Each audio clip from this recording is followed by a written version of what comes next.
अन्नदाता है, वो अन्न के भंडार भरता है और अन्न जीवन देता है, इसलिए किसान जीवन दाता भी है। और कि हमारी सरकार का प्रधानमंत्री नरेंद्र मोदी जी के नेतृत्व में एकमात्र लक्ष्य है किसान कैसे सुखी हो, उसकी समस्याओं का समाधान कैसे हो। माननीय अध्यक्ष महोदय, किसान की सेवा हमारे लिए भगवान की पूजा से बढ़कर है और इसी भाव से अनेकों उपाय प्रधानमंत्री नरेंद्र मोदी जी के नेतृत्व में ये सरकार अनेकों उपाय कर रही है। उनमें से एक उपाय है किसान का उत्पादन बढ़ाना। और मुझे बताते हुए प्रसन्नता है कि प्रधानमंत्री जी के प्रयत्नों के कारण देश के अन्न के भंडार भरे हैं।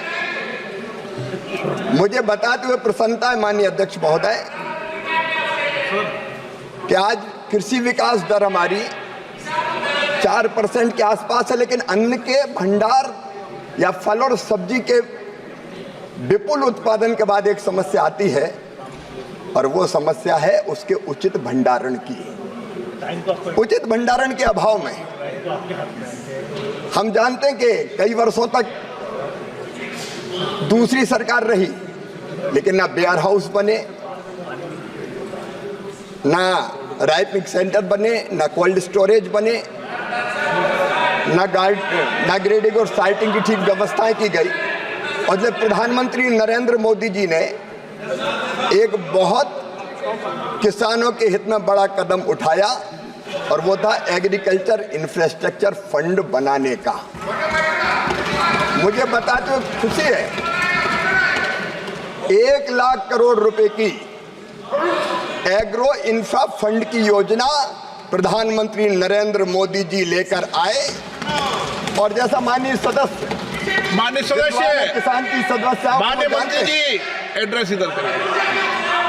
पुरुषोत्तम रूपाला जी माननीय अध्यक्ष महोदय कृषि की समस्याओं को समझते उन्हें स्टेटस पूछा है। मैं आपको बताना चाहता हूं माननीय अध्यक्ष महोदय, इस योजना के अंतर्गत अब तक पूरे देश में जिनमें लगभग 31 राज्य सम्मिलित है, माननीय अध्यक्ष महोदय कुल मिला के 72,222 संरचनाएं जिनकी लागत 76,305 करोड़ रुपया है, ये पूरे देश में बनाई गई। ये मध्य प्रदेश हो, महाराष्ट्र हो, उत्तर प्रदेश हो, पंजाब हो, राजस्थान हो, आंध्र प्रदेश, तेलंगाना, कर्नाटक, गुजरात, हरियाणा, तमिलनाडु, पश्चिम बंगाल में भी बनाई गई है, छत्तीसगढ़ हो, उड़ीसा, केरल, बिहार, आसाम, झारखंड, जम्मू कश्मीर, हिमाचल, दिल्ली, गोवा, चंडीगढ़, त्रिपुरा, चारों तरफ भंडारण की उचित व्यवस्थाएं की जा रही है और इसके कारण किसान को औने पौने दाम पे अपने उत्पाद को बेचना नहीं पड़ता।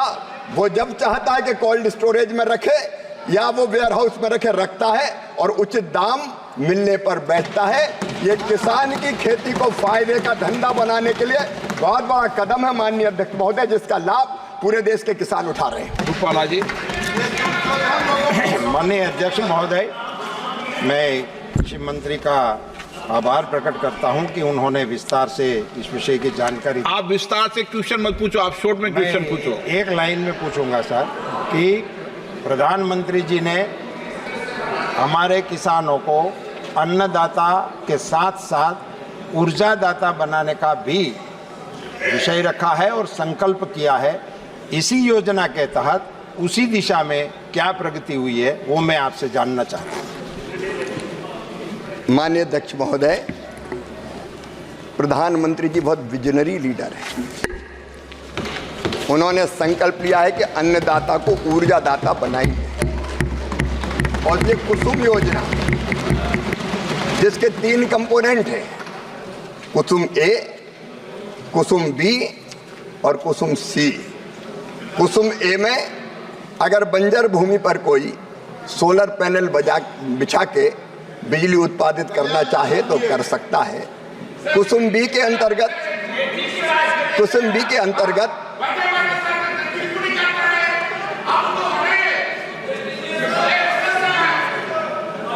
कुसुम बी के अंतर्गत माननीय अध्यक्ष महोदय, वो सोलर पैनल अपने खेत में लगा के अपनी सिंचाई की व्यवस्था भी कर सकता है, और वो चाहे तो ग्रिड में उत्पादित बिजली देके बिजली बेच के लाभ भी प्राप्त कर सकता है। और कुसुम सी योजना के अंतर्गत माननीय अध्यक्ष महोदय, वो अपना सोलर पैनल लगा के अपनी खेत की सिंचाई की व्यवस्था भी कर सकता है। मुझे बताते हुए प्रसन्नता है कि कुसुम बी और कुसुम सी एग्रीकल्चर इंफ्रास्ट्रक्चर फंड की योजना के अंतर्गत सम्मिलित कर ली गई है, और कुसुम ए पर भी अभी विचार किया जा रहा है। मनीष जायसवाल।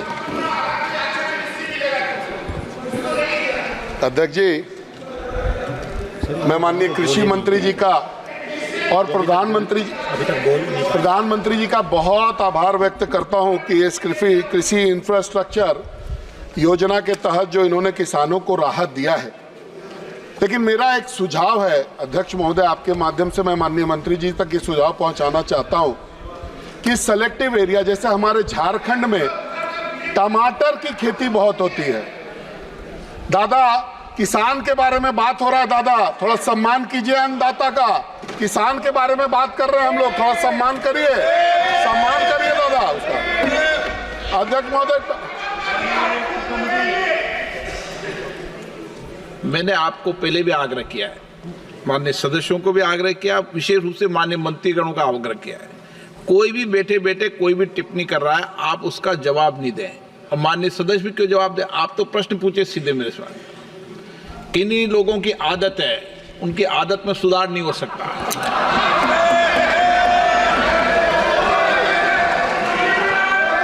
शॉर्ट में ऐसे लोगों को सर अध्यक्ष महोदय थिएटर की संज्ञा दी जाती है। मैंने आपके लिए तो नहीं कहा ना, मैंने आपके लिए तो नहीं कहा ना। अध्यक्ष महोदय, जो सेलेक्टिव एरिया है, जैसे हमारे यहाँ झारखंड में और विशेष करके हजारीबाग में टमाटर की खेती और धनिया की खेती बहुत आयत होती है। अभी टमाटर का शेल्फ लाइफ अध्यक्ष महोदय बहुत कम है। ऐसे में अगर व्यक्तिगत किसान को, अगर वो छोटे छोटे किसान के समूह हैं, अगर उनको छोटे छोटे कोल्ड स्टोरेज का इसमें इनकॉर्पोरेशन अगर कर लिया जाए तो ऐसे किसानों को अध्यक्ष महोदय बहुत फायदा होगा। साथ ही साथ मैं एक शब्द और जोड़ना चाहता हूं कि कुसुम योजना में अध्यक्ष महोदय सोलर पंप का तो आपने प्रोविजन किया है, अगर साथ साथ बोरिंग का भी अगर प्रोविजन हो जाए, बोरवेल भी इसके पार्ट अगर बन जाए तो किसानों को अत्यधिक लाभ मिलेगा। अध्यक्ष महोदय, यही मैं आपके माध्यम से मांग करना चाहता हूं। बहुत धन्यवाद। माननीय अध्यक्ष महोदय, जैसे मैंने बताया कि इस योजना के अंतर्गत कोल्ड स्टोरेज का निर्माण किया जा सकता है। वो निर्माण निजी निवेशक भी कर सकता है, एफपीओ किसानों के समूह भी कर सकते हैं, स्वयं सहायता समूह भी कर सकता है। इंडिविजुअल कोई बहुत छोटा किसान करना चाहे तो कोल्ड स्टोरेज उसके लिए उतना लाभ का धंधा साबित नहीं होगा, लेकिन इसमें इतनी व्यवस्था कि किसानों का समूह एफपीओ भी इस तरह के कोल्ड स्टोरेज लगा सकते हैं जिनमें टमाटर सुरक्षित रखे जा सके। बाकी माननीय सदस्य ने अपने कुछ सुझाव दिए हैं, हम उन पर यथासंभव विचार करें। सुदीप बंदोपाध्याय जी। शिवराज चौहान जी, आपको साथ द्वादश लोकसभा से हम लोग एक साथ मेंबर थे कोपू में। इधर आज आपको केंद्रीय मंत्री देखने मैं खुश हूँ। एक प्रश्न आपको बताना चाहता हूँ। आप कोल्ड स्टोरेज के बारे में बोलते हैं, किसानों के लिए वो कोल्ड स्टोरेज में जाएंगे, सामान रखेंगे, but there are shortages of cold storage in the whole of the country, extreme in number. Farmers are to go for distress sales, production ज़्यादा कर देते हैं और उनको कोल्ड स्टोरेज में जगह ना मिलने का कारण मार्केट में जाके उसको डिस्ट्रेस सेल करना पड़ता है।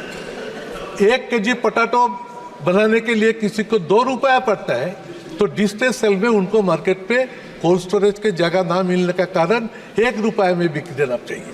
मैं जानना चाहता हूँ मंत्री को पास कि कोल्ड स्टोरेज सेटअप को सारे देश में बढ़ाने के लिए, किसानों को जितना नेसेसिटी है इसको फिलअप करने के लिए ये भारत सरकार क्या पदक्षेप लिया है? माननीय अध्यक्ष महोदय, बंदोपाध्याय जी का मैं बहुत आदर करता हूं। ये मेरे बहुत पुराने मित्र हैं। संसद में हम साथ साथ रहे हैं और इनकी प्रतिभा का भी सम्मान करता हूं। माननीय अध्यक्ष महोदय, ये बात सही है कि पिछले कई वर्षों में कोल्ड स्टोरेज जैसी व्यवस्था के लिए सरकारों ने कोई कदम नहीं उठाए। इसके लिए 10 साल तब भी, और इसके कारण ऐसी परिस्थितियां पैदा हुई है।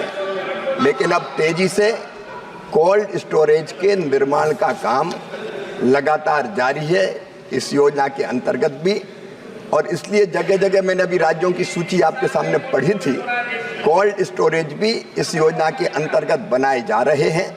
और जैसा मैंने कहा कि एग्रीकल्चर इंफ्रा फंड की ये योजना 32-33 तक जारी रहेगी। जहां जहां गैप्स कहीं आएंगे, इसी योजना के अंतर्गत कोल्ड स्टोरेज का निर्माण भी किया जाएगा। श्री प्रशांत पेडोले जी। प्रशांत जी। धन्यवाद अध्यक्ष महोदय, आपने मुझे बोलने का अवसर दिया। आपके माध्यम से मैं मंत्री महोदय जी को प्रश्न करना चाहूँगा। पीएम कुसुम योजना के तहत देश में कितने solar pump, solar power plant, grid connected solar power संयंत्र की स्थापित किए गए एवं इसमें कितने मात्रा में बिजली का उत्पादन होता है? माननीय अध्यक्ष महोदय, कुसुम योजना अभी प्रारंभ हुई है। मैं पूरी जानकारी लेकर माननीय मंत्री जी को दे दूंगा।